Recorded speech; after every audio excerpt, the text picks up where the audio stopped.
from Urchfab. In this video I'm going to do a quick review on this Evolution Raptor saw because I get a lot of people asking me about it. So this is one of my favourite tools and one of my least favourite tools at the same time. When it's got a new blade in it, it is amazing. It's so much faster than an abrasive saw. You don't get all the dust.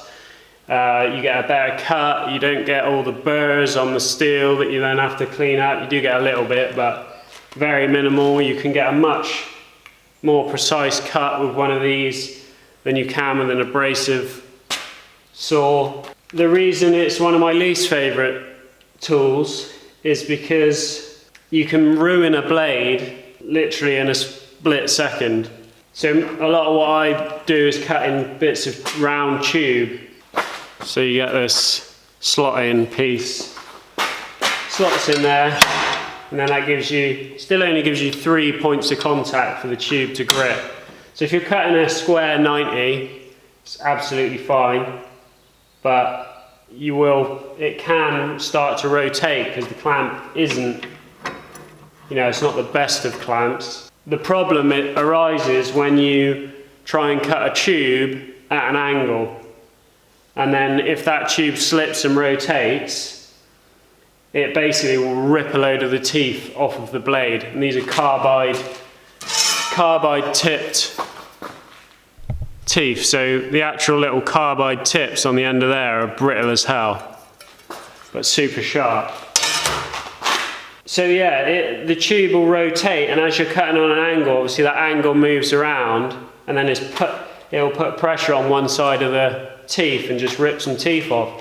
And then as soon as you've lost 1 or 2, 3, 4 teeth, it starts a domino effect then, because you're getting an interrupted cut every time it misses a tooth. You'll then get to the point where you're just ripping teeth off all the time. Like this is a blade that's completely wrecked. You can see all the teeth are pretty much snapped off. There's the odd 1 or 2. So this will still cut a piece of steel, but you won't get a square edge. You'll get a lot of burrs on it, and you won't get a straight line. So I'll show you what I mean with the tube. That's as physically as tight as I can get that with my hand, and I can still move this around. It's not a good enough fixture to stop it spinning, other than putting a big bar on here and really clamping it up, but it's just not really set up for round tube, I don't think. If it's 90, it doesn't make that much difference. I could probably cut some teeth into this, actually, thinking about it. If I've sort of roughened up these edges, might grip into the bar a bit better. Another thing that winds me up a little bit. Quicker, safer, more economical than abrasive saw.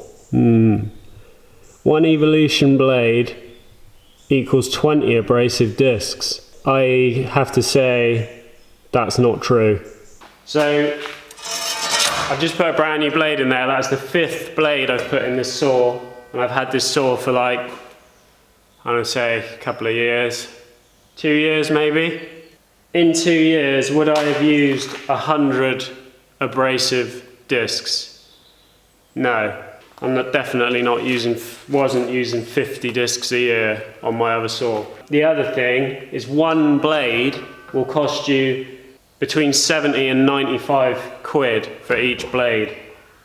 An abrasive saw blade, if you buy a pack of like 10, you can get them for about 3 quid each, so it's not more economical. If you're just cutting square box, then yeah, it's great.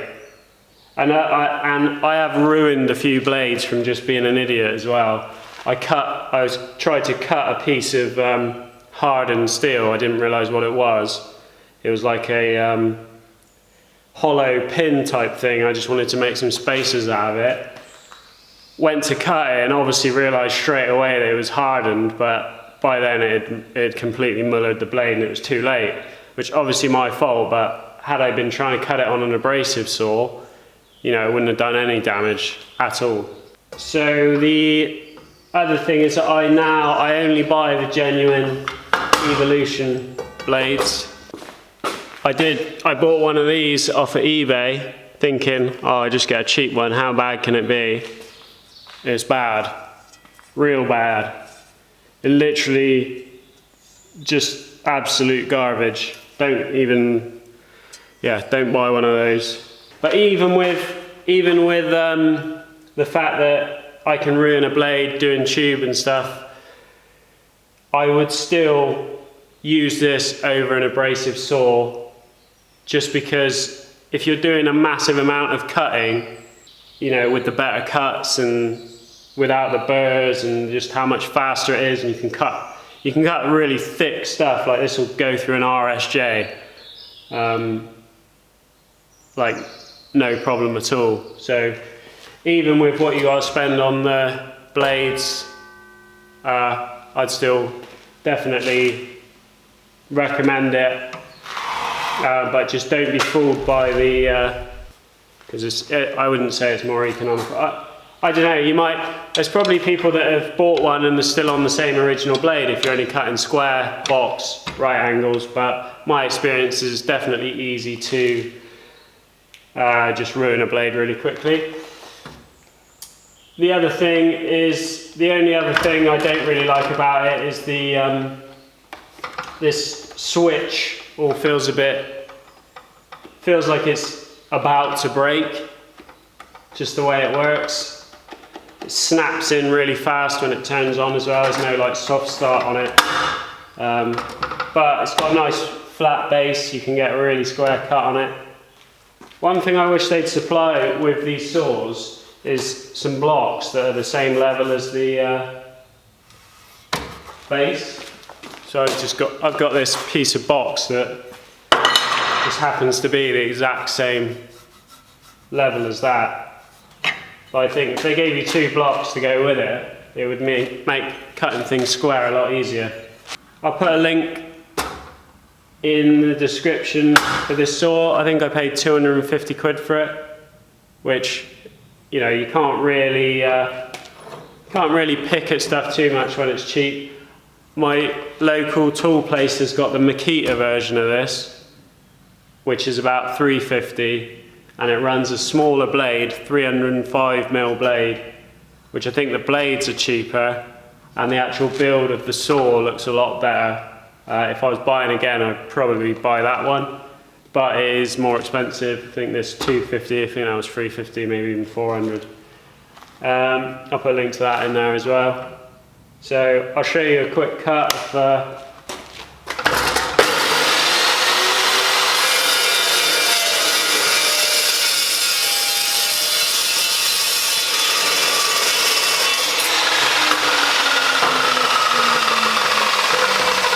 that's how nice a cut you get for it.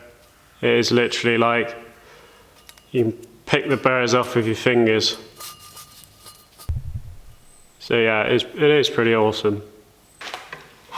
So yeah, the little guide in here isn't the most accurate, but if you get a square and square up the blade with the back plate here, I mean, you can literally get a proper right angle cut on this. So yeah, that's about it. Only other thing I would pick fault at is that my other saw has a quick release latch here, so you just can unlatch it and slide this in and out, so you're not having to, like, you know, if you're doing a big piece, wind it in and out. You know, it's the sort of thing that if you're cutting a lot of different sizes of box, does just save a bit of time just having that latch. So yeah, I love it and I hate it. My wallet hates it, but I love using it. It's great. That's it for this one. Cheers for watching. See ya.